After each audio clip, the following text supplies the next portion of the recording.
No one that I know is celebrating. Over the last couple days, I started getting a constant stream of comments about how the left is celebrating Charlie Kirk's assassination. And I have to tell you, that's really not the case.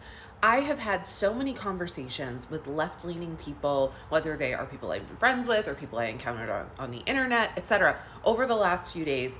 And I have not encountered one person who is celebrating this. In fact, every single person that I have talked to has told me how they condemn what happened, how it was deeply unfair, how it's horrific, how it's unfair to him, how it's unfair to his family.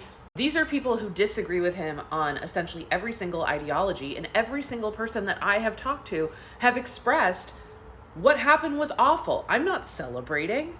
What I think is getting confused with celebration is that there are a lot of conversations happening around the reality of what Charlie Kirk's platform was, which was a platform that, spread a lot of division, hate, racism, bigotry, etc. Talking about that, talking about the reality of what Charlie's platform was, is not celebrating his death. Now, can you perhaps find one person who is celebrating? Of course, you're always going to find extremism within things, right?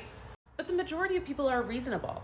The majority of people, I think if you had conversations with them, would say, I detest what happened to him. I don't want any political violence, any violence. It's deeply unfair. It's horrible. I didn't know Charlie Kirk.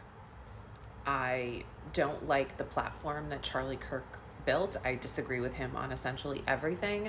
I don't like the way in which Charlie Kirk built his platform because I think it was built predominantly, not all, but predominantly on manipulation and, especially of like young people.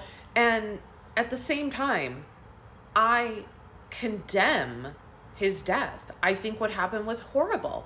And I think it's really hard, especially on the internet, for two things to be true. So you can dislike Charlie Kirk's body of work and disagree with where he stood politically. And at the same time, you can not want any harm to have come to him. That is really and truly possible because that's how I feel and that's how so many other people feel. So before you accuse someone of celebrating Charlie Kirk's death, take a step back and go, are they celebrating it or are they just looking at the full picture of who Charlie was and at the same time saying, no, I don't like violence? Like, that's not celebrating.